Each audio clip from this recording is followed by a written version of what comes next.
সম্মানিত ভিউয়ার্স,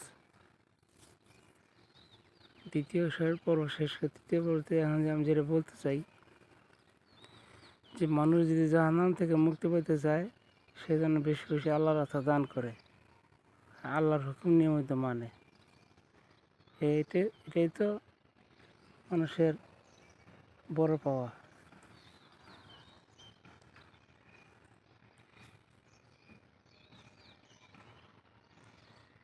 যে যেখান থেকে ভিডিওটা দেখছেন, সম্পদের পাহাড় না তুইলা কোনো রকমের একটা ব্যবস্থা করে আপনারা যেমন থাকতে পারেন সেই ব্যবস্থা রাখবেন।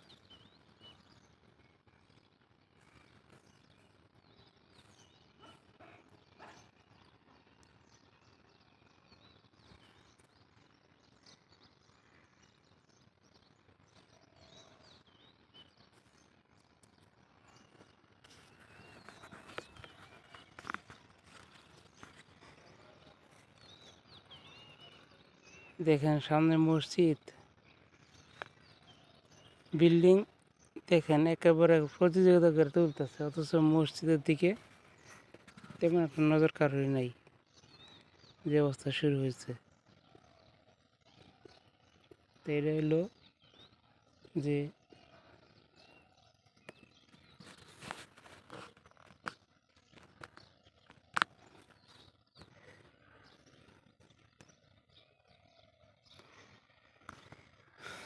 আজ যদি এই মসজিদের দিকে মানুষ খেয়াল করতো, তো আমার আলোচনা এটাই, যা একজন ইমাম আলোচনা করে, আমি অবশ্য তার ধারে কাছে না, তারপরে আমি বলি যে আপনারা যে সম্পদগুলি করতেছেন সেই সম্পদগুলি মসজিদ এবং মাদ্রাসা দেন বা এতিম অসহায় যারা আছে তাদের দিকে যদি কিছুটা নজর রাখেন, তাহলে আল্লাহর রহমতে আশা করা যায় যে তারা সচল হয়ে দাঁড়াতে পারবে। একটা মসজিদের উপরে যদি আপনারা সম্পদ দান করেন মসজিদের কাছে, মসজিদের আয়ত্তে বা মসজিদ করার জন্য, এই মসজিদটা যদি এই সম্পদ থেকে কিছুটা ঊর্ধ্বগতিত হয়, তা আল্লাহ তাআলা এক একটা টাকার বিনিময়ে 10টা করে টাকার নেকি দান করবে। সুবহানাল্লাহ। 1 টাকার বিনিময়ে 10 টাকা এই মাসে, আর রমজান মাসে তার বেশি, 1 টাকার বিনিময়ে 700 টাকা। কিন্তু বর্তমানে যা চলতেছে যে মানুষ কিসের মসজিদ, কিসের মাদ্রাসার, কিসের এতিম অসহায়, তাদেরকে না দিয়ে তারা ওই কোন জায়গায় একটা কোন জায়গায় একটা খালি জায়গা আছে, একটা গর্ত আছে, ওরা কিনে ওটার মধ্যে কী কর, বালু ভর, ওটার উপর 10 তলার ফাউন্ডেশন কর, 12 তলার ফাউন্ডেশন কর। তো ফাউন্ডেশন চলতে আছে একের পর এক কী চলতেছে, ফাউন্ডেশন চলতেছে। কিন্তু আমার কথা একটাই, যে এই ফাউন্ডেশন বাদ দিয়া যদি কোনো রকম থাকার ব্যবস্থা যদি আপনারা করেন, দুনিয়াতে আপনারা কেউ থাকতে পারবো না ভাই। আমরা দুনিয়াতে কেউ থাকতে পারবো না যতই চেষ্টা করি। এই ফাউন্ডেশন বাদ দিয়ে যদি আপনারা আল্লাহর রাস্তা পরিষ্কারের জন্য, যদি আল্লাহর রাস্তার মেহমানদের জন্য যদি আল্লাহর রাস্তা দান করেন, হ্যাঁ, এই দানের উসিলায় আপনারা পরকালে বিশাল আযাব থেকে মুক্তি পাওয়ার আশা আছে।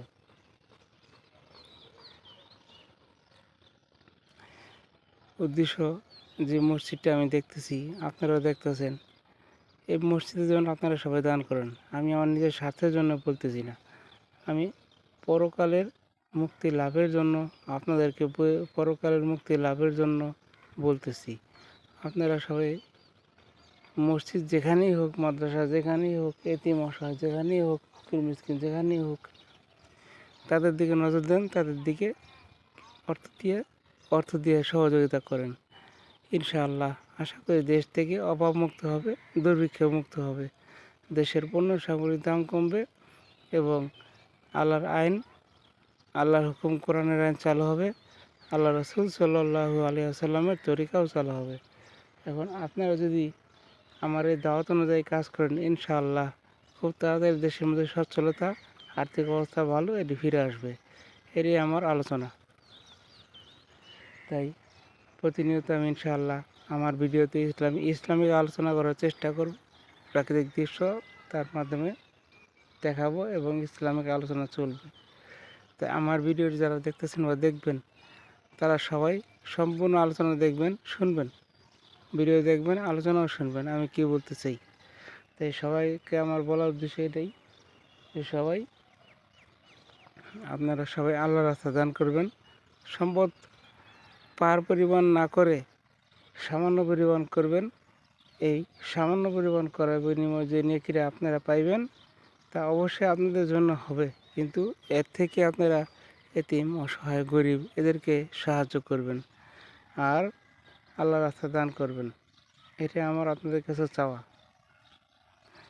আর আর কি বলবো, পরিশেষে এটাই বলতে চাই, 5 ওয়াক্ত নামাজ, 17টা ফরজ, এটা আপনারা নিয়মিত আদায় করবেন আর রমজানের রোজা আদায় করবেন। এটি আপনাদের কাছে আমার দাবি। এই বলে আমার ভিডিও আজকের মতো এখানে শেষ করছি। আল্লাহ হাফেজ।